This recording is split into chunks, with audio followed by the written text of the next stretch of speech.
First of all, deep condolences for the families of the people who died in the Pahalgam incident. இந்த மாதிரி ஒரு ஷாக்கிங்கான incident கேட்டு எங்களுக்குமே வந்து என்னடா இன்னுமா இப்படி நடந்துட்டு இருக்கு இந்த ஏரால கூட அப்படின்ற மாதிரி தான் இருந்துச்சு. ஸோ ஃபேமிலிஸ்லாம் வந்து திரும்பவும் ஸ்ட்ராங்கா வருவாங்கன்னு சொல்லிட்டு நம்புறோம்.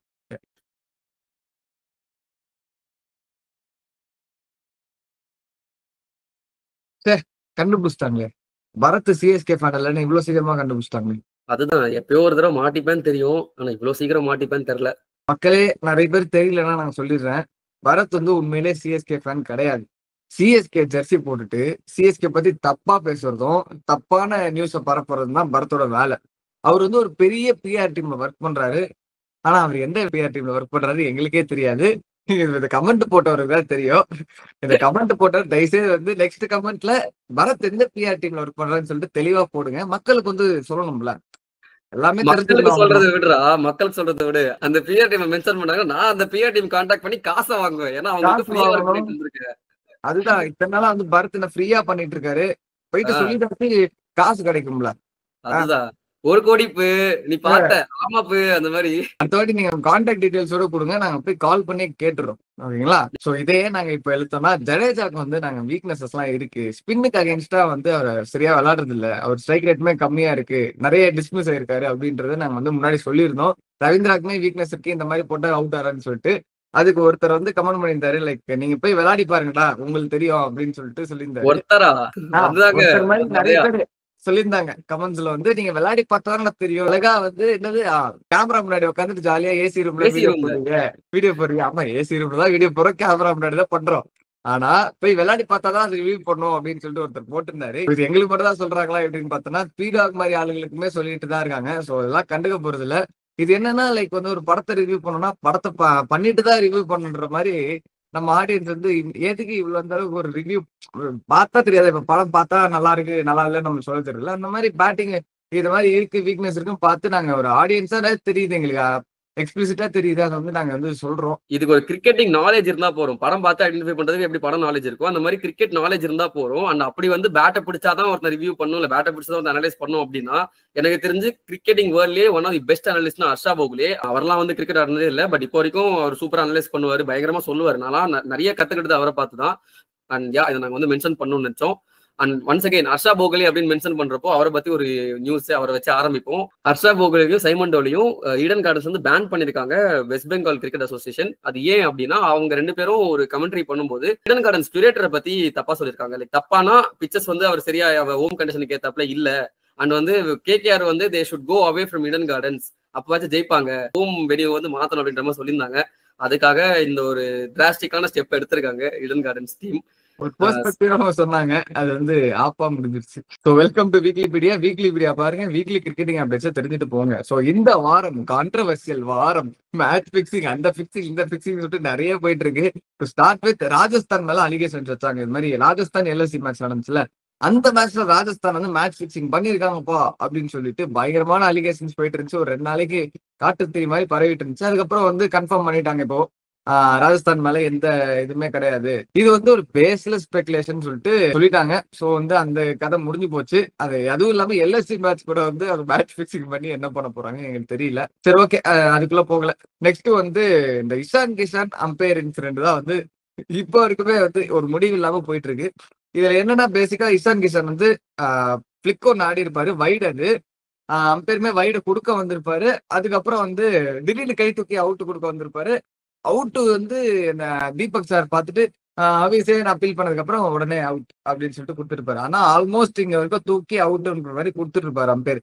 இதுல என்னன்னா வந்து இஷான் கிஷான் வந்து செக் பண்ணி பார்த்ததுல பேட்டும் படல, அம்பேர் எது வைடு கொடுத்தாருன்னு தெரியல, வைடு கொடுத்தது எதுக்கு அவுட் கொடுக்க வந்தாருன்னு தெரியல. இந்த மாதிரி சொல்லிட்டு நிறைய கன்ஃபியூஷன்ஸ் இருந்து இதுல வந்து உடனே மேட்ச் பிக்சிங் பண்ணிட்டாங்க, ஸ்பாட் பிக்சிங் பண்ணிட்டாங்க அப்படின்னு சொல்லிட்டு நிறைய ஸ்பெகுலேஷன்ஸ் போயிட்டு இருந்துச்சு. அதுலயுமே 2 விஷயம். ஒண்ணு வந்து அம்பையர் சும்மாவே மும்பை இந்தியன்ஸ் அம்பையர்னு அடிப்பானுங்க, அதனால அம்பையர் இன்வால்வ்டு. 2வது இஷான் கிஷான் வந்து எக்ஸ் மும்பை பிளேயர்ல, அது இன்னுமே பயங்கரமா ஸ்பெகுலேட் ஆயிடுச்சு. இது இன்னும் ஃபியூல் பண்ற விதமா அவன் நடந்து போறப்ப ஹர்திக் பாண்டியாவும் சரி நிறைய மும்பை பிளேயர்ஸ் வந்து தலையில தட்டி கொடுத்தாங்க, வெல் டன் மை பாய் அப்படின்ட்டு. இதெல்லாம் சேர்த்து வச்சு ஒரு கான்ட்ரவர்சியா வந்து அதுக்கு முன்னாடி மேட்ச் வந்து நீதா அம்பானி வந்து கை கொடுத்தாங்களாம், அதெல்லாம் வச்சு சேர்த்து வச்சு பேசுறாங்க. இஷான் கிஷான் வந்து ஒரு தெளிவான ஆளா அப்படின்னு கேட்டீங்கன்னா கிடையாது, நாட் எவ்ரி டைம். பிகாஸ் அவர் வந்து அவுட் ஆனதுக்கே வந்து மும்பை இந்தியன்ஸ்ல வந்து ஒரு வாட்டி ரிவ்யூ எடுத்திருக்காரு. அந்த மாதிரி ஆள் தான் நம்ம ஆளு.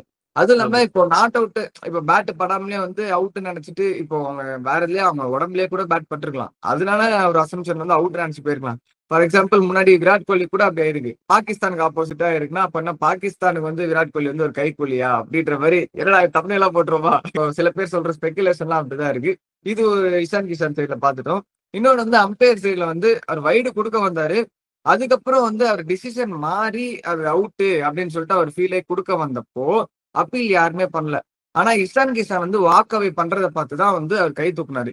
அந்த டிசிஷன் வந்து வைடு இல்ல அவுட் கொடுக்கணும் அப்படின்னு சொல்லிட்டு இஷான் கிஷான் வாக் அவே பண்ற அளவுக்கு ஒரு கான்பிடண்டா போறாரா, அது அந்த அளவுக்கு அவர் நம்பிட்டாரு. ஸோ அதை நம்பி அம்பையர் அவுட் கொடுக்க போனார். ஆனா யாருமே அப்பீல் பண்ணல. தீபக் சாகர் வந்து இந்த கை தூக்குறப்போ நைஸா பாத்துட்டாரு. உடனே அவிசே அப்படின்னு சொல்ல தலைவர் வந்து அம்பையர் அவுட் கொடுத்துட்டாரு. இது வந்து லைக் ஒரு ஹியூமன் எரர் மாதிரி, லைக் அந்த அம்பையர் வந்து என்ன பண்றது அந்த இன்ஸ்டன்ஸ்ல இஷான் கிஷான் பைடர் அவுட் கொடுக்கணும்.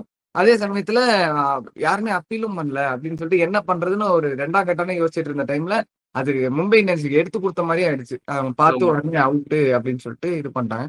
அது அது அம்பையர் 2 பேர் அவுட் மேலயும் கொடுத்தா தப்பு தான் வச்சுக்கோ. அது 2 பேர் மேலயும் தப்பு தான். அது இஷான் அம்பையர் கிஷான் அவுட்டே கொடுக்காட்டி கூட இஷான் கிஷான் வாக் அவே பண்றாருன்னா அது அவுட் தான். அது அவுட் தான். ஆமா எப்படி இருந்தாலும் அப்பீல் அவ்வளவுதான். பண்ணிருப்பாங்க மும்பை இந்தியன்ஸ் அது கொஞ்ச நேரம் கழிச்சு. அம்பையர் வந்து கொஞ்சம் அப்படி கிளிச் ஆனதுனால அது கொஞ்சம் பிரச்சனை மாதிரி தெரிஞ்சு. ஏன்னா பிகாஸ் அம்பையர் வச்சு பேசுவாங்க ஆல்ரெடி மும்பை இந்தியன்ஸ். இஷான் கிஷன் வந்து மும்பை இந்தியன்ஸ் எக்ஸ் பிளேயர் அப்படின்ட்டு. இந்த இன்சிடென்ட் ரெண்டுமே தனித்தனியா நடந்திருந்ததுன்னா இவ்வளவு பெரிய கான்ட்ரவர்சியா வந்திருக்காது. இது எல்லாம் சேர்த்து ஒரே மேட்ச்ல ஒரே இன்சிடென்ட் நடந்ததுனால தான் இங்க பிரச்சனையே.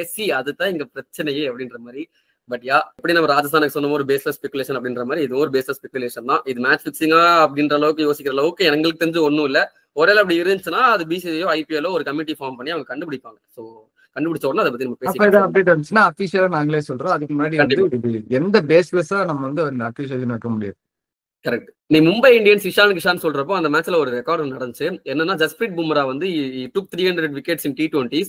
அது ஒன்றும் பெரியான விஷயம் இல்லைன்னு வச்சுக்கோங்களேன். But becomes the third fastest pacer in the world to get 300 wickets in T20s. இது வந்து ஒரு சம அச்சீவ்மெண்ட். ஒரு பெருசா ஓவர்சீஸ் லீக்லாம் ஆடுறதுலன்னு வச்சுக்கோங்களேன். அவர் ஆடுறது ஐபிஎல்லும் இது இந்தியாக்காக மட்டும்தான். அதில் நிறைய இன்ஜுரிஸ்லாம் தாண்டி அவர் வந்து எடுத்திருக்காருன்றது நல்ல ஃபீட். இது மட்டும் இல்லாம ரோஹித் சர்மா சிஎஸ்கே அகைன்ஸ்டா அடிச்சு மேன் ஆஃப் த மேட்ச் வாங்கினாரு.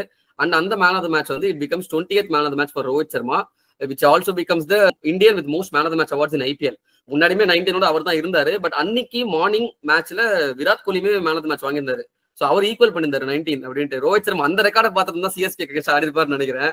என்னடா ஈக்குவல் பண்ணிட்டான், இல்ல இதை நான் திரும்ப முன்னாடி போய் தீர்வேன் அப்படின்ட்டு அந்த மேட்ச்ல அடிச்சு 20 ஆயிருக்காரு இப்ப ரோஹித் சர்மா. அந்த மேட்ச்ல மட்டும் தான் 50 அடிச்சாரு அப்படின்னு பாத்தீங்கன்னா அடுத்த மேட்ச் ஹைதராபாத்துக்கு அகைன்ஸ்ட் 50 அடிச்சிருக்காரு. இதுல என்னடானா ரோஹித் சர்மா இருக்கார்ல, அவரு 9 வருஷம் கழிச்சு 2 கன்சிகூட்டிவ் ஐபிஎல் மேட்ச்ல 50 அடிச்சிருக்காங்க. இந்த ரெக்கார்ட் இந்த ஸ்டார்ட் பாக்குறப்ப எனக்கே ஷாக்கிங்கா இருந்துச்சு. ரோஹித் சர்மாவோட ஃபார்ம் தெரியும் நம்மளுக்கு. சோ அந்த ஃபார்முக்கு படி எனக்கு ஷாக்கிங்கா இல்ல. ஓகேவா, மோசம்னு தெரியும். ஆனா இவ்வளவு மோசமா இருக்கும்னு சத்தியமா எதிர்பார்க்கல. But yeah peeking at the right time for Mumbai Indians. So நம்ம மும்பை பார்த்தோம். ரோஹித் சர்மா நல்லா விளையாடிட்டு இருக்காங்க. இப்போ வந்து பாயிண்ட்ஸ் டேபிள்ல கூட டாப் 3ல போய் உட்காந்துருந்தாங்க. இப்போ அந்த நேத்து நடந்த மேட்சுக்கு அப்புறம் டாப் 4ல வந்துட்டாங்க. டாப் 3 போடுறது யாருன்னு பாத்தீங்கன்னா ஆர்சிபி வந்து போய் உட்காந்துட்டாங்க. ஸோ ஆர்சிபி நம்ம ரீசெண்ட் டைம்ஸ்ல பார்த்தோம் அந்த டீமே வந்து ஒரு டிஃப்ரெண்ட் டைமென்ஷன்ல இருக்காங்கன்னு சொல்லிட்டு இன்னொரு ரெக்கார்டு ஒன்று வச்சிருக்காங்க. இப்போ வரைக்குமே கரண்டா எல்லாவே மேட்சும் ஜெயிச்சிட்டாங்க. அதுவும் இல்லாம ஹோம்ல நம்ம பேசிட்டு இருந்தோம், ஹோம்ல கண்டோம் அப்படின்னு சொல்லிட்டு 6 மேட்ச் தான் இருக்கு. 6 மேட்ச்ல 4 மேட்ச் தோத்துறாங்களா, முடிஞ்சு போச்சு அந்த ஹோம்ல இருக்க மேட்ச் அப்படின்ட்டு. அந்த 4 மேட்ச்ல ஒரு மேட்ச் இப்ப நேற்று ஜெயிச்சிட்டாங்க. இன்னும் 3 மேட்ச் வந்து ஜெயிச்சிட்டாங்கன்னா அந்த கண்டத்தை கடந்துருவாங்க. First home match victory for RCB நேத்து. நல்ல ஒரு மேட்ச் ஆர்ஆர் கூட. ஆர்ஆர் சொல்லும் போது பயங்கரமா பாட்டில் பண்ணாங்க. அவங்க 3 சேஸ் கடைசி 3 சேஸ்மே அவங்க பாட்டில் பண்ணிருக்காங்க. நாங்க ஏன் பாட்டில் பண்ணாங்கன்னு சொல்றோம்னா ஃபர்ஸ்ட் மேட்ச் டெல்லிக்கு அகைன்ஸ்டா 9 ரன்ஸ் வின் ஃப்ரம் 1 ஓவர் இருந்துச்சு. சூப்பர் ஓவர் எடுத்துட்டு போய் தோத்தாங்க. செகண்ட் ஓவர் எல்எஸ்சிக்கு அகைன்ஸ்டும் அதே 9 ரன்ஸ் வின் ஃப்ரம் அதே 1 ஓவர். சூப்பர் ஓவருக்குலாம் போவே இல்லை, இதுலயே தோத்துட்டாங்க. இந்த மேட்ச்லயுமே 2 ஓவர்ல 18 ரன் தான் தேவையா இருந்துச்சு. அகைன் 9 ரன்ஸ் தான் பர் ஓவர் தேவை, அந்த மாதிரி தான் இருந்துச்சு. அகைன் அவங்க வந்து பாட்டில் பண்ணிட்டாங்க. பட் குடோஸ் டு ஹேசல்வுட், செம்மையான டெத் பவுலிங். அது எப்படி சொல்ல, அந்த ஹார்ட் லெங்த் அட்டாக் பண்ணி எப்படி போடணுன்ற ஒரு மாஸ்டர் கிளாஸ் ஆஃப் பவுலிங் வந்து நேற்று ஹேசல்வுட் கத்து கொடுத்தாரு. செம்மையான பவுலிங். அண்ட் அந்த review from Jitesh Sharma, match changing review. ஹேசல்வுட்னு சொல்லப்போ இந்த சில எக்ஸ் எல்லாம் பார்த்தா நம்மளுக்கு பொறாமையா இருக்கும்ல, இவனை போய் விட்டோமே அப்படின்ட்டு ஹேசல்வுட்டை பாக்குறப்போ சிஎஸ்கே ஃபேனுக்கு அப்படிதான் இருக்கு. என்ன சொல்றது, விடுங்க, அவர் அங்கேயாச்சும் பர்ஃபார்ம் பண்ணிட்டு போட்டோம்.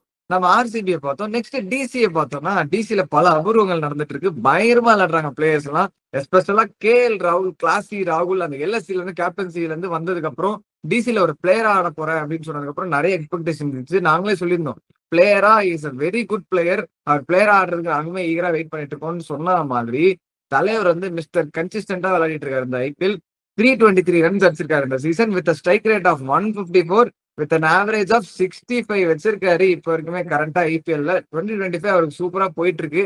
இன்னும் மிட்வே சீசன்ல தான் இருக்காரு. இன்னும் பாதி சீசன் இருக்கு. பிளே ஆஃப்ஸ்ல ஆடுவாங்க. கேஎல் ராகுல் இஸ் இன் குட் டச். இந்த எல்எஸ்டி கூட மேட்ச் விளையாடிட்டு வரும்போது நம்ம கோயங்கா வந்து அப்ரிசியேட் பண்றது கை கொடுக்க வந்திருக்காரு. சில இருந்து இருக்கட்டும் அப்படின்னு சொல்லிட்டு டைம் இல்ல. கேப்டனா கோயங்கா ஏதோ கூப்பிட்டு பின்னாடி பேசியிருப்பாருன்னு நினைக்கிறேன். அவன் அப்படி கூட கண்டுக்காம அவர் பாட்டுன்னு அப்படி ஒரு ரொம்ப சீன் போடாமலையும் ரொம்ப வந்து இதுவா மட்டம் இல்லாம தட்டுலயும். சூப்பரா நான் பாட்டுன்னு விளையாட வந்தேன்ப்பா அந்த மாதிரின்ற மாதிரி கேஷுவலா சோ ரொம்ப ஜென்டில்மேன் மாதிரி ஸ்போர்ட்ஸ்மேன்ஷிப்போட வந்து நான் பாட்டுன்னு விளையாட வந்திருக்கேன். நீங்க வந்து ஓகே கை கொடுத்தாச்சு அவ்வளவுதான் அப்படின்னு சொல்லிட்டு ஸ்மூத்தா ஹேண்டில் பண்ணாரு. கிளாசி ராகுல். ஆமா, நீ ராகுல் கோயிங்கா அப்படின்றப்போ எல்எஸ்டியோட ப்ராப்ளம்ஸ் இன்னுமே வந்து மோசமா இருக்கு. அது காரணம் அவங்க டீம் எல்லாம் இல்ல, அவங்களுடைய கேப்டன். அவரு வந்து போன மேட்ச்ல ஸ்பெசிஃபிக்கா அவர் ஃபார்ம்ல இல்ல, சிஎஸ்கே ஒரு 50 அடிச்சாரு ஓகே தான். பட் இந்த மேட்ச்ல அகைன்ஸ்ட் டிசி ஸ்டார்டிங்ல செம்ம பிளாட்ஃபார்ம் கிடைச்சது. ஒரு மிடில் ஓவர்ஸ் திணறிட்டு இருக்காங்க. எல்லாரும் ரிஷப் பண்ட் விளையாட வருவாங்கன்னு பாத்தீங்கன்னா ரிஷப் பண்ட் கடைசி வரைக்கும் வரவே இல்லை. அவர் வந்தது பாத்தீங்கன்னா 19.4 ஓவர்ஸ்ல அவர் வராரு பேட்டிங் ஆட. 2 பால் தான் ஆடினாரு, அதுவும் 0ல அவுட். அந்த அவுட் ஆன ஷாட்டுமே ஒரு மட்டமான ஒரு ஷாட். என்ன ட்ரை பண்ணி ஆடினார்னே தெரியல. எப்பவுமே பண்ணிட்டு அப்படிதான் அவுட் ஆவாரு. பட் அது இன்னுமே அக்லியா இருந்துச்சு. அது மட்டும் இல்லாம அவர் ட்ரெஸ்ஸிங் ரூம் உள்ள போயிட்டு அந்த ஃபீல்டிங் அந்த இன்னிங்ஸ் பவுலிங் இன்னிங்ஸ் அப்போ பயங்கரமா கத்திக்கிட்டு இருந்ததை நம்ம பார்க்க முடிஞ்சது கேமரால. அண்ட் இதெல்லாம் வச்சு பாக்குறப்போ Pant is really frustrated with LST. என்ன நம்மளுக்கு தெரியல. அண்ட் ஓனர் என்ன சொல்லியிருக்காரு, நம்ம போன சீசனுமே ராகுலுக்கு கோயிங்காக்கும் சண்டை நடந்துச்சுல, அந்த மாதிரி இப்போ பண்ட்டுக்கும் கோயிங்காவும் சண்டையா அப்படின்றதுலாம் நமக்கு தெரியாது. But the thing is Pant is he happy with LST அப்படிதான் நீங்க கேள்வி. அண்ட் இந்த கேள்விக்கு ஆன்சர் பண்ற மாதிரி இப்போ நிறைய ரூமர்ஸ் எல்லாம் வருது. ரூமர்ஸா அப்படின்றத விட ஒரு ஃபேமஸான ஒரு சோர்ஸ் சொல்லிட்டாங்கன்னு வச்சுக்கோங்க. ரூமர் சொல்ல முடியாது. பட் என்னன்னா போன வருஷம் சிஎஸ்கே ரிட்டன்ஷன் பண்ணாங்கல்ல, அதுக்கு முன்னாடி ரிஷப் பண்ட் அணுகிருக்காங்க போல சிஎஸ்கே மேனேஜ்மெண்ட், நாங்க உங்களை எடுத்துக்கிறோம் அப்படின்ற மாதிரி. அப்போ பண்ட் வந்து ஓகே நான் கேப்டன்சி கொடுத்தா நான் வரேன் அப்படின்ற மாதிரி சொல்லியிருக்காரு. அதுக்கு சிஎஸ்கே இருந்துகிட்டு இல்லப்பா நீ 1 இயர் ஆஸ் அ பிளேயரா ஆடு, ஸ்குவாட் மெம்பரா ஆடு, நம்ம 1 இயருக்கு அப்புறம் நம்ம இவாலுவேட் பண்ணி நான் கேப்டன்சி நம்ம கொடுக்கலாமான்றதை நம்ம பாத்துக்கலாம் அப்படின்ற மாதிரி பேசும்போது இல்ல நான் கேப்டன்சி கொடுத்தாதான் வருவேன் அப்படின்னு ரிஷப் பண்ட் அழுதுருக்காரு போல தெரியல. ஓகே பட் அது சொல்லியிருக்காரு. அதை பேஸ் பண்ணி தான் இவங்க ஓகே பண்ட்டுக்கு போவேனான்னு சொல்லிட்டு தூபேவையும் 10 ரன் ரிட்டர்ன் பண்ணிருக்காங்க சிஎஸ்கே. அதுக்கு முன்னாடி இவங்க 2 பேரும் ரிட்டர்ன் பண்ற ஐடியால இல்ல. பண்ட் வந்தாருன்னா அதுக்கு ஏத்தாப்புல காசு வேணும்ன்ற மாதிரி வச்சிருந்திருக்காங்க. பட் பண்ட் வரலன்றதுனால தூபேவையும் 10 ரன் பாருங்க. பண்ட்டுக்காக 10 ரனாவே டூபே கொடுத்துட்டு இருப்பாங்க சிஎஸ்கே. இப்ப பண்ட் இருக்கிற எடுக்க ட்ரை பண்ணிருப்பாங்க. ஆனா எடுக்க ட்ரை பண்ணிருப்பாங்க ஆக்ஷன்ல. பட் ஆனா எப்படி முடிஞ்சிருக்கும்னு தெரியாது நம்மளுக்கு. 2 பேரும் அப்படியே விடுறது கூட நடந்திருக்கும். அவங்களுக்கு மேல ரீப்ளேஸ் பண்ண எடுக்கிறேன்னு சொல்லிட்டு பயங்கரமான அவுட் ஆஃப் ஃபார்ம் பிளேயர்ஸ் எல்லாம் எடுத்து ஃபார்முக்கு வர வைக்கிறேன்னு ப்ரோ. நல்ல வேலை ப்ரோ, ரிசர்வ் பண்ணிட்டே அப்படிதான் ப்ரோ இவனுக்கு பிளான் பண்ணிருக்கானுங்க வாழ்க்கை கொடுக்கலான்ட்டு. ரிசர்வ் பண்ணிட்டு அவுட் ஆஃப் ஃபார்ம்ல இருக்கானா அவனுக்கு ஒரு கால போடு அப்படின்னு சொல்லிட்டு கூப்பிட்டுருக்காங்க. அவரு நான் சிஎஸ்கேக்கு விளையாட போனாதான் ஃபார்முக்கு வரணும்னு அவசியம் இல்ல, சிஎஸ்கே அகைன்ஸ்டா விளையாடினாலும் ஃபார்முக்கு வருவேன்னு தெளிவா புரிஞ்சிருக்காரு. சிஎஸ்கே அகைன்ஸ்டா விளையாடாதான் ஃபார்முக்கு வர முடியும். சிஎஸ்கே விளையாடினா எப்படி ஃபார்முக்கு வருவாங்க? தம்பி மறுவாழ்வு மையத்தை மறந்து பேசுறாங்க. இருந்திருக்கு இந்த வருஷம் ஸ்டாட்ஸ் வந்து மறுவாழ்வு மையத்துக்கு அடிபட்டுச்சு. அதுதான் வந்து தெளிவா சொல்லு. இதுல வந்து 2 விஷயம் நோட் பண்ணோம். ஒண்ணு எல்எஸ்சிக்கு போற கேப்டன்ஸ்க்கு எல்லாம் ஏதோ ஒரு டிராமா இருந்துகிட்டே இருக்கு, சரியா பெர்ஃபார்ம் பண்ண மாட்டாங்க. ஆனா கேஎல் ராகுல் நல்லா தான் பெர்ஃபார்ம் பண்ணாரு. கொஞ்சம் ஸ்ட்ரைக் ரேட் கம்மியா இருந்துச்சு. பட் கேப்டன்சி ஒரு வகையில பார்க்கும்போது ஒரு ஸ்ட்ரெஸ்லயே இருக்கிற மாதிரி இருந்துச்சு. ரிஷப் பண்ட்டுமே அப்படிதான். மேட்சஸ்ல கூட சரியா சிரிக்கிறது இல்ல, எதுவுமே பண்றது இல்ல. அவரு புவர் ஃபார்ம்ல இருக்காரு. கொஞ்சம் ஏதோ இஷ்யூஸ் போற மாதிரி தெரியுது, சரியா தெரியல. அது வெளில வர இருக்கும் நம்மளுக்கு சரியா தெரியாது. வந்தா நாங்க சொல்றோம். ரிஷப் பண்ட் வந்து சூஸியா இருக்காரான்ற மாதிரியும் தோணுது. லைக் ஏன்னா ஆப்ஷன் அப்போ பஞ்சாப்க்கு நல்ல வேலை நான் பஞ்சாப் போலப்பா அப்படின்னு சொல்லிட்டு ஓப்பனா இந்த அளவுக்கு ஒரு ஓப்பன் ஸ்டேட்மெண்ட் விட்டாரு. அதுக்கப்புறம் வந்து சிஎஸ்கேக்கு வந்து கேப்டன்சி கொடுத்தாதான் நான் போவேன் அப்படின்னு சொல்லிட்டு சோ இதெல்லாம் பார்க்கும்போது ரொம்ப சூஸியா இருக்காரோ அப்படின்ற மாதிரி எங்களுக்கு தோணுச்சு. நம்ம சிஎஸ்கே அப்படின்னு பாக்குறப்போ சிஎஸ்கேக்கு இன்னைக்கு ஹைதராபாத் ஒரு ஹோம் மேட்ச் இருக்கு. நம்ம நிறைய போன வீடியோல கிரிட்டிசைஸ் பண்ணியிருந்தோம் சிஎஸ்கே டீம் இப்படி அப்படி அப்படின்ட்டு. பட் ஸ்டில் ஒரு சிஎஸ்கே ஃபேனா அந்த ஆப்டிமிசம்ஸ் எல்லாம் இருக்கிறதுலாம் வேற விஷயம் வச்சுக்கோங்களேன். ஆனா ஃபிளெமிங்க்கு வந்து 2 விஷயம். ஒன்னு ஃபர்ஸ்ட் இன்டர்வியூல அவர் என்ன சொல்லியிருக்காரு, 6 out of 6 நாங்க ஜெயிப்போன்ற ஆப்டிமிசம் இருக்கு. ஆர்சிபி போன சீசன் வந்து ஒரு டெம்ப்ளேட் மாதிரி ஃபிக்ஸ் பண்ணாங்க. அண்ட் நாங்களுமே அது பண்ணுவோம், கிகில் பண்ணுவாங்க பீப்புள்.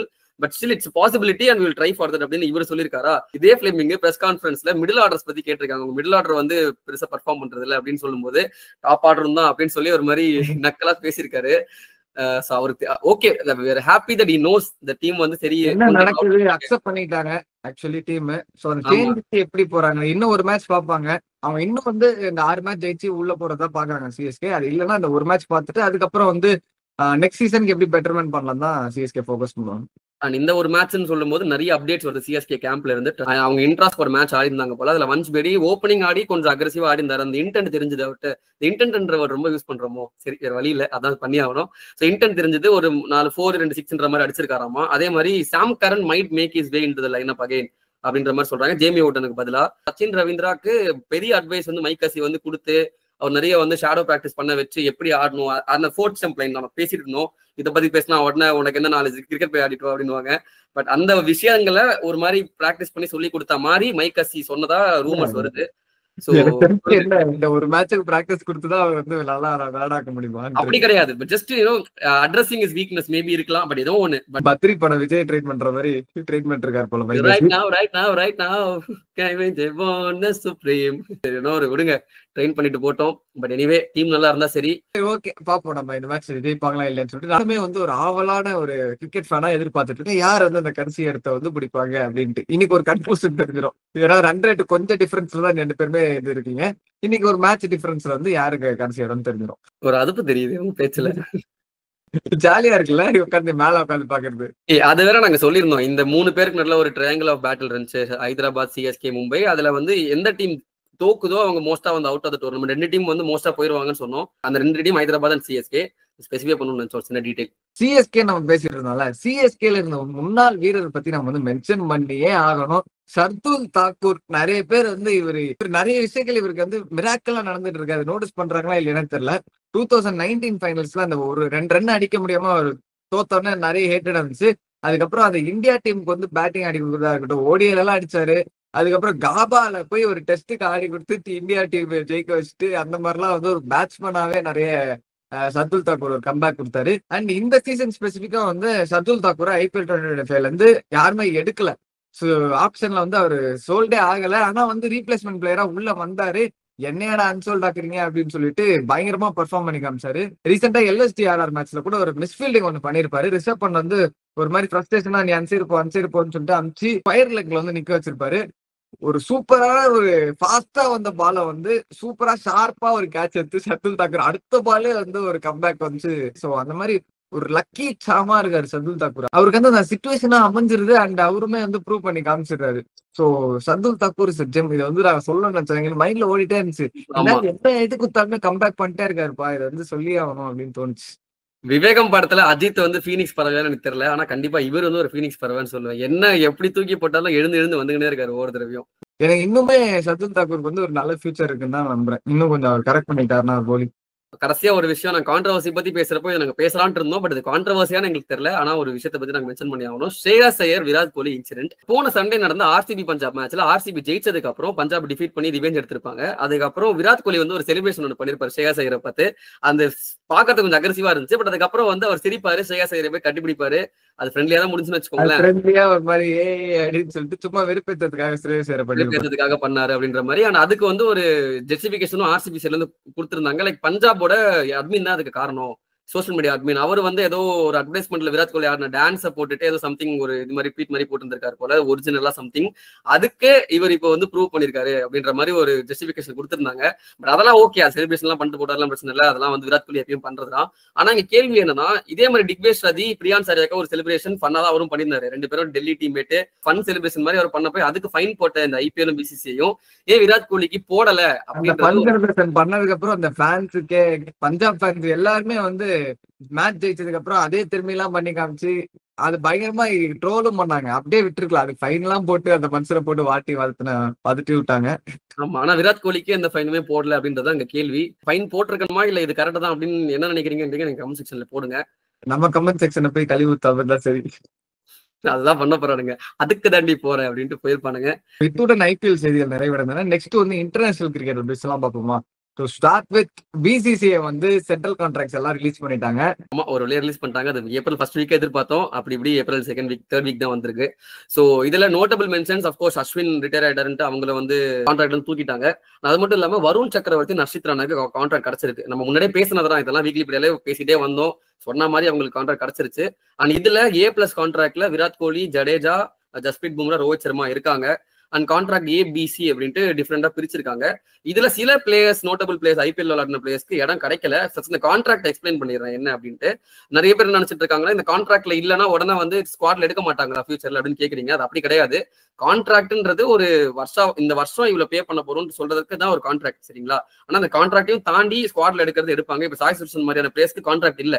ஆனா அவரை வந்து ஐபிஎல் பர்ஃபார்மன்ஸ் பார்த்து T20 ஸ்குவாட்ல எடுக்கிறதுக்கு வாய்ப்பு இருக்கு. அண்ட் அது மட்டும் இல்லாம பிசிசிஐ வந்து ஒரு மினிமம் கிரைடீரியா வச்சிருக்காங்க இந்த கான்ட்ராக்ட் அப்படின்றது வந்து நான் படிச்சேன். அந்த மினிமம் கிரைடீரியா என்னன்னா 10 T20 ஆடி இருக்கணும், அப்படி இல்லாட்டி 8 ODIs ஆடி இருக்கணும், அப்படி இல்லைன்னா 3 டெஸ்ட் ஆடி இருக்கணும். இதுல எஸ்னா ஒன்னு வந்து ஃபுல்ஃபில் பண்ணியிருந்தா கூட கான்ட்ராக்ட் கிடைச்சிடும் அப்படின்ற மாதிரி போட்டிருந்தாங்க. பட் அப்படி இருக்கிறப்போ எனக்கு ஒரு பர்சனலா டவுட் இருந்துச்சு. போன சீசன்ல வந்து எஸ் தயாலுக்கு கான்ட்ராக்ட் கொடுத்திருந்தாங்க, வித்வேத் கவேராபாக்கு வந்து கான்ட்ராக்ட் கொடுத்திருந்தாங்க. பட் அவங்க வந்து அன்கேப்ட் பிளேயர்ஸ் தான், மேட்சஸ் எதுவும் ஆடல. அதே மாதிரி இந்த வருஷம் இஷான் கிஷானுக்கு கொடுத்திருக்காங்க. பட் இஷான் கிஷானுமே I think he never played in any of the matches. ஸ்குவாட்ல இருந்தாரு பட் மேட்ச் எதுவும் ஆடல. அப்படி இருக்கிறப்போ அந்த மினிமம் கிரைட்டீரியா தாண்டி சில பிளேஸ்க்கு கொடுக்குறாங்களே, அது எப்படி அப்படின்றது எனக்கு புரியல. ஒருவேளை ஃபேன்ஸா உங்களுக்கு தெரியும் அப்படின்னா ஜஸ்ட் என்ன வந்து என்லைட் பண்ணுங்க, கமெண்ட்ஸ்ல போடுங்க, நானும் தெரிஞ்சுக்கிறேன். ஸோ ஸ்ரேயஸ் ஐயர் நம்ம வந்து முன்னாடி பார்த்துருந்தோம், அவருக்கு ஒரு கான்ட்ராக்ட் கொடுப்பாங்க இந்த இயர், அவர் வந்து விளையாட வைப்பாங்க பெர்மனன்ட் பிளேயரா அப்படின்னு சொல்லிட்டு. அதே மாதிரி அவர் ஓடிஐல நல்லா பெர்ஃபார்ம் பண்ணதுக்காக அவருக்கு ஒரு கான்ட்ராக்ட் கொடுத்தாங்க. கான்ட்ராக்ட் கொடுப்பாங்களா அப்படின்னு சொல்லி எதிர்பார்த்துட்டு இருந்தோம், ஆனா கொடுக்கல. சூரியகுமார் யாதவ், ஜெய்ஸ்வால், ஸ்ரேயஸ் ஐயர் 3 பிளேயர்ஸ்க்குமே வந்து பி கான்ட்ராக்ட் தான் கொடுத்துருக்காங்க. ஸோ இது எந்த கேட்டகரியிலன்னா மல்டிபிள் ஃபார்மேட்ஸ் விளையாடுறவங்களுக்கு தான் அந்த கான்ட்ராக்ட்ன்றது போகும். ஒரு ஃபார்மேட் விளையாடுற பிளேயர்ஸ்லாம் வந்து பி கான்ட்ராக்ட் தான் வரும் அப்படின்ற மாதிரி மென்ஷன் பண்ணியிருக்காங்க. பட் இங்க என்ன ஒரு குழப்பம் இருக்குன்னா, குல்தீப் யாதவ், அக்ஷர் பட்டேல் பிளேயர்ஸ்லாம் வந்து 3 ஃபார்மேட்ஸ் விளையாடிட்டு இருக்காங்க. பட் ஆனா அவங்களுக்கு பி கான்ட்ராக்ட் தான் கொடுத்துருக்காங்க. மேபி அவங்க சீனியாரிட்டி அண்ட் விளையாடுற கேப்பபிலிட்டி பொறுத்து தராங்களா என்னன்னு தெரியல. இப்படியும் ஒரு வைக்கிறாங்க செக், இப்படியும் ஒரு செக் வைக்கிறாங்க, அது நம்ம என்னன்னு சொல்ல தெரியல. ஆமா, கான்ட்ரிபியூட் பண்ணிருக்காங்க. நீ சீனியாரிட்டி, விளையாடுற கேப்பபிலிட்டின்னு பார்த்தாலுமே குல்தீப் அக்ஷர்லாம் சாம்பியன்ஸ் ஆஃப் இருக்கிறது முக்கியமான காரணமா இருந்தாங்க. ஆமா கண்டிப்பா. அதனாலதான் சொன்னோம் இந்த கான்ட்ராக்ட் எப்படி ஒர்க் ஆகுதுன்றது எங்களுக்கு தெரியல. தெரிஞ்சா நீங்க கமெண்ட்ல போடுங்க, நாங்க தெரிஞ்சுக்கிறோம். ஓகே, இது கான்ட்ராக்ட் அப்படின்னு சொல்றப்போ அடுத்து வரப்போற இங்கிலாந்து டூர் இருக்கு இல்லையா, ஜூன்ல ஸ்டார்ட் ஆக போகுது. அதுக்கு squad May 2nd week announce பண்ணிடுவாங்கன்னு வந்து இன்டர்னலா இன்ஃபர்மேஷன் கிடைச்சிருக்கு. அண்ட் இதுல ஒரு particular spot, number 4, number 5 spot, அந்த ஸ்பாட்டுக்கு 5 பிளேயர்ஸ் வந்து கண்டென்ஷன்ல இருக்காங்கன்ற மாதிரி சொல்றாங்க. 5 பேர் யாரு அப்படின்னு பாத்தீங்கன்னா ரஜத் பட்டிடர், தேவதத் படிக்கல், சாய் சுதர்ஷன், அதுக்கப்புறம் சர்ஃப்ராஸ் கான், அண்ட் அப்கோர்ஸ் நம்ம எல்லாரும் எதிர்பார்த்த கம்பேக் நாயர். சோ இந்த 5 பேர்ல ஒருத்தர் வந்து ஸ்பாட்டை பிடிப்பாங்க. மேக்ஸிமம் 2 பேர் ஸ்குவாட்ல இருப்பாங்க அப்படின்னு சொல்றாங்க. சோ இது இந்த ஐபிஎல் பர்ஃபார்மன்ஸ் பேஸ் பண்ணி இருக்குன்ற மாதிரி சொல்றாங்க. நாங்க டைம் அண்ட் டைம் அகைன் சொல்லிட்டோம், ஐபிஎலுக்கும் டெஸ்ட்டுக்கும் என்ன சம்பந்தம் தெரியல. பட் நமக்கு அதை பேஸ் பண்ணி தான் ஸ்குவாட் எடுப்பாங்க. அப்புறம் சரியா போலன்னா அதே கம்ப்ளைண்டும் பண்ணுவாங்க. இந்த நான் பார்த்த பிளேயர்ஸ்ல வந்து ஆப்டா இருக்கிற ஒரே பேர் கருண் நாயர் மட்டும் தான். கருண் நாயர், சர்ஃப்ராஸ் கான். இது வந்து போய்கிட்டு இருக்கு. அது வந்து நம்ம May 2nd வீக் நடக்கிற வீக் இப்படியால நம்ம அதை அப்டேட் பண்ணுவோம். அதுக்கு அடுத்து ஜிம்பாப்வே பங்களாதேஷ்ல போயிட்டு ஒரு டெஸ்ட் மேட்ச் ஜெயிச்சிட்டாங்க. 4 இயர்ஸ் கழிச்சு ஜிம்பாப்வே ஒரு டெஸ்ட் மேட்ச் ஜெயிக்கிறாங்க. அண்ட் அந்த மேட்சையுமே ரொம்ப சர்ப்ரைசிங்கா இருந்துச்சு. ஏன்னா ஒரு ஸ்பின் ஃப்ரெண்ட்லி ட்ராக் தான் கொடுத்துருந்தாங்க. பட் அதுல பங்களாதேஷ் அகைன்ஸ்ட் பங்களாதேஷ் ஹோம்ல நம்மள இந்தியாவே தோத்துருக்கோம், நீங்க பாத்திருப்பீங்க. அப்படி இருக்கிறப்போ ஜிம்பாப்வே மாதிரி ஒரு டீம், ஃபாஸ்ட் பவுலிங் ஒரு டீம் வச்சிருக்கிற ஜிம்பாப்வே ஸ்பின்னர்ஸ் வச்சுட்டு என்ன பண்ண போறாங்க அங்க அப்படின்னு கஷ்டப்படுவாங்கன்னு நினைச்சிருந்தேன். அதே டைம்ல சூப்பரா பவுலிங் போட்டு முசர்பானி அகைன் ஒரு பேசர் செகண்ட் இன்னிங்ஸ்ல 6 விக்கெட் ஆல் எடுத்து செம்மையா வந்து செதுக்கியிருக்காரு பங்களாதேஷ் டீமே. இந்த பங்களாதேஷ்மே வந்து ஆல்மோஸ்ட் ஒரு 95% மெயின் டீம் தான். பி டீம் ஆட வச்சிருப்பாங்கன்னு நினைப்பீங்க, அதுவும் இல்ல. ஒரு மெயின் டீமுக்கு அகைன்ஸ்டா ஜிம்பாப்வேல சிக்கந்தர் ரசாவும் இல்ல அந்த டீம்ல. இருந்தாலும் வந்து ஜெயிச்சிருக்காங்க அப்படின்றப்போ ஒரு பெரிய அச்சீவ்மெண்ட். அண்ட் பங்களாதேஷே ஹோம்ல தோக்கடிக்க முடியும்டா அப்படின்ட்டு ஜிம்பாப்வே மாதிரி டீம்ஸ் வந்து சொல்றாங்க. பாகிஸ்தானு பார்த்து கத்துக்காங்கடா.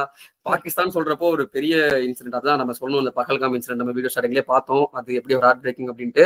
இது என்னதான் ஒரு பொலிட்டிக்கலான விஷயமா இருந்தாலும் இட்ஸ் அபவுட் அவர் கண்ட்ரி அப்படின்ட்டு, இட்ஸ் நேஷன் கம்ஸ் ஃபர்ஸ்ட் நிறைய பிசிசிஐ வந்து பயங்கரமா ஸ்டெப்ஸ் எடுத்துட்டு இருக்காங்க. அண்ட் இப்போ ரீசெண்டா ராஜீவ் சுக்லா சொல்லியிருக்காரு, லைக் பிசிசிஐ 100% கண்டம் பண்ணுது. அது மட்டும் இல்லாம ஐசிசிக்கு வந்து அவங்க சொல்லியிருக்காங்களாம், லைக் ஆல்ரெடி நாங்க பைலேட்டரல் சீரிஸ் ஆடுறது இல்லை, அது உங்களுக்கு எல்லாருக்கும் தெரியும், நாங்க ஃபியூச்சர்லயும் கண்டிப்பா ஆட மாட்டோம்னு ஆணித்தரமா சொல்லியிருக்காரு. அது மட்டும் இல்லாம ஐசிசி டோர்னமெண்ட்ஸ் நாங்க விளையாடிட்டு இருக்கோம், அது வந்து ஐசிசியோட ரெக்வயர்மெண்ட். அது பட் இப்போ ஐசிசியுமே அது புரிஞ்சிருப்பாங்க, நாங்க ஐசிசிக்கும் ரெக்வஸ்ட் பண்ணிருக்கோம், அவங்களும் புரிஞ்சிருப்பாங்க. ஃபியூச்சர்ல அதுக்கு ஏற்ற மாதிரி டிசிஷன் எடுப்பாங்க, that we won't be in the same group அப்படின்ற மாதிரி அவர் மென்ஷன் பண்ணிருக்காரு. ஸோ இது என்னதான் இப்போதைக்கு ஒரு ரூமர், ஒரு ஸ்டார்டிங் ஸ்டேஜஸ் ஆஃப் ஒரு இதுவா இருந்தாலும் ஐ திங்க் ஐசிசி பிசிசி 2 பேரும் அவங்க க்ளோஸ் ப்ராக்சிமிட்டி தான் நம்மளுக்கு தெரியும். மோஸ்ட் ப்ராபப்லி ஒரே குரூப்ல 2 டீமும் வரதுக்கு வாய்ப்புகள் கம்மி தான் அதுக்கப்புறம். ஸோ இது மட்டுமான்னு கேட்டீங்கன்னா இது மட்டும் கிடையாது. பிஎஸ்எல் நடந்துட்டு இருந்துச்சு இல்லையா, அந்த பிஎஸ்எல் இந்தியால ப்ராட்காஸ்ட் பண்ற ஸ்டாப் பண்ணிட்டாங்க. ஸோ வெட்னஸ்டே நடந்த மேட்ச் தான் கடைசியா இந்தியால பிஎஸ்எல் ப்ராட்காஸ்ட் பண்ணது. பேன் கோடும் சரி, சோனி டெலிவிஷனும் சரி யுனானிமஸான டிசிஷன் எடுத்திருக்காங்க. இவங்க மட்டும் தான் கேட்டீங்கன்னா கிடையவே கிடையாது. கிரிக்பஸ், ESPN கிரிக் இன்ஃபோ மாதிரியான ஸ்கோரிங் வெப்சைட்ஸுமே அவங்க இந்த பிஎஸ்எல் பத்தின அப்டேட்ஸ் எதுவுமே போடுறது இல்லை. ஸோ இப்போ நீங்க பாத்தீங்கன்னா பிஎஸ்எல்ன்ற ஒரு டோர்னமெண்ட்டே இந்த 2 இதுலையும் காட்டாது. ஸோ அகைன் பயங்கரமா சேர்ந்து பாய்காட் பண்றாங்க. நேஷன் கம்ஸ் ஃபர்ஸ்ட் அப்படின்ற ஒரு ஆட்டிடியூட்ல. அண்ட் அதனால பிஎஸ்எல் பத்தின அப்டேட்ஸ் நாங்களும் பேச போறது கிடையாது இந்த வீடியோல. So we are just going to the women section. Women செக்ஷன்ல பாத்தீங்கன்னா நம்ம பேசிட்டு இருந்தோம் அந்த ஒரு உமன்ஸ் குவாலிஃபயர் நடந்துச்சு அப்படின்ட்டு ஒரு ப்ராப்பர் சினிமேட்டிக் ஃபினிஷ் நடந்துச்சு அந்த குவாலிஃபயர்ஸ்ல. அன்பார்ச்சுனேட்லி வித்தின் அ விஸ்கஸ் ஒரு பால்ல West Indies have lost their qualification for World Cup. அதுவும் எப்படின்னா அவங்க நெட் ரன் ரேட் படி போயிட்டு இருந்துச்சு மச்சி. ஓகேவா, அவங்க வெஸ்ட் இண்டீஸ் வந்து 10.4 ஓவர்ஸ்ல ஒரு பர்டிகுலர் டார்கெட்டை சேஸ் பண்ணா they will go higher of பங்களாதேஷ்ன்றதுதான் அவங்க ஈக்குவேஷன். ஓகேவா, தாய்லாந்துக்கு அகேன்ஸ்டா 165 ஏதோ சேஸ் பண்ணும் 10.4 ஓவர்ஸ்ல அப்படின்றப்போ ரொம்பவே கஷ்டம். ஓடியே இல்லை, இது ஓடிஐ T20 கூட இல்லை அப்படின்றப்போ செம்மையா ஸ்டார்ட் பண்ணி வேற லெவல் எடுத்துட்டு போனாங்க ஹேலி மெத்தர்சன், சினேல் ஹென்றி. கடைசி 2 பால்ல ஒரு 4 அடிக்கணும், ஒரு 6 அடிக்கணும் அப்படின்ற மாதிரி இருந்துச்சு சினேரியோ. ஓகேவா, இதுதான் சினேரியோ. ஸ்டெஃபனி டெய்லர் அவசரப்பட்டு என்ன பண்ணிட்டாங்க, அந்த பால்ல 6 அடிச்சு மேட்சை முடிச்சுட்டாங்க. ஸோ அந்த ஒரு 6னால அவங்க 4 அடிச்சு 6 அடிச்சிருந்தாங்கன்னா ஜெயிச்சிருப்பாங்க. பட் அந்த பாலே 6 போயிடுச்சு அப்படின்றதுனால lost their spot to Bangladesh. So அஃபிஷியலா இப்போ Pakistan and Bangladesh are the 2 teams that qualify for the upcoming World Cup. So feeling very very sad for West Indies. நான் முன்னாடி சொல்லியிருக்கேன் எனக்கு பிடிக்கும் அந்த டீமை. ஒரு 2 பேர் தான் பர்ஃபார்ம் பண்றாங்க, இருந்தாலும் அந்த டீம் எனக்கு ரொம்ப பிடிக்கும். பட் அவங்க போல அண்ட் வெஸ்ட் இண்டீஸ் மென்ஸ் டீமுமே வேர்ல்ட் கப் குவாலிஃபை ஆகாம இருந்தாங்க. அந்த வரிசையில இப்போ உமன்ஸ் டீமும் குவாலிஃபை ஆகாம போயிருக்காங்கன்றப்போ கொஞ்சம் தெரியல, ஒரு பொல்லாத காலம் ஃபார் வெஸ்ட் இண்டீஸ் கிரிக்கெட் தான் சொல்லணும். அவங்களும் ரொம்ப ட்ரை சரியா போறது இல்ல. விமன்ஸ் டீமே ஆயிடுச்சு, கடைசி இதுல வந்து ஆயிடுச்சு. Okay, hope they come back soon. நல்லா அண்ட் இயான் பிஷப் சொல்ற மாதிரி அவங்க இந்த T20 ஃபார்மேட்டை மட்டும் ஃபோக்கஸ் பண்றதை விட்டுட்டு இந்த டெஸ்ட்டை ரிவைவ் பண்ண ஆரம்பிச்சாங்க. அதுக்கேற்றாப்புல விளையாட ஆரம்பிச்சாங்கன்னா வெஸ்ட் இண்டீஸ் கிரிக்கெட் ஆட்டோமேட்டிக்கா ரிவைவ் ஆகும்னு சொன்னாரு. அது உண்மையாவும் தெரியுது போற போக்க பார்த்தா. T20 பிளேயர்ஸும் ஒன்றும் பர்ஃபார்ம் பண்ற மாதிரி தெரியல. ரசல், ஹெட்மேர்னு ஸ்கேம் தான் பண்ணிட்டு இருக்காங்க IPL-ல. ஸோ வேணாம், அதை பத்தி போக விரும்பல. நீ முடிச்சு விடு வீடியோவை. ஸோ அவ்வளோதான், இத்துடன் செய்திகள் நிறைவடைந்தன. இது மாதிரி நிறைய இன்ட்ரெஸ்டிங்கான வீடியோஸ் பார்க்கறதுக்கு வீக்லி இந்த மாதிரி கிரிக்கெட்டிங் அப்டேட்ஸ் பார்க்கறதுக்கு ஃப்ரைடே ஒரு எபிசோட் நாங்கள் வீக்லி பீடியான்னு போட்டுட்டு இருக்கோம். இந்த எபிசோட் தாண்டி நெக்ஸ்ட் வீக்கும் நம்ம கண்டிப்பாக ஒரு வீக்லி பீடியா எபிசோட்ல அவங்க சந்திப்போம். இன்ட்ரெஸ்டிங்கான வீடியோஸ், மேட்ச் ப்ரிவியூஸ், மேட்ச் ரிவ்யூஸ்லாம் நாங்கள் ரெகுலராக பண்ணிட்டு இருக்கோம். IPL போயிட்டு இருக்கு, பயங்கரமான கண்டென்ட்ஸ், இன்ட்ரெஸ்டிங்கான அப்டேட்ஸ்லாம் எடுத்துட்டு வந்துட்டு இருக்கோம். எல்லாமே பார்க்கறதுக்கு கிரிக்கெட் டைமெண்ட்டுக்கு ஒரு சப்ஸ்கிரைப் பண்ண போட்டுருங்க. ஏன்னா சின்ன பசங்க நாங்கள், எங்களை சப்ஸ்கிரைப் பண்ணுங்க.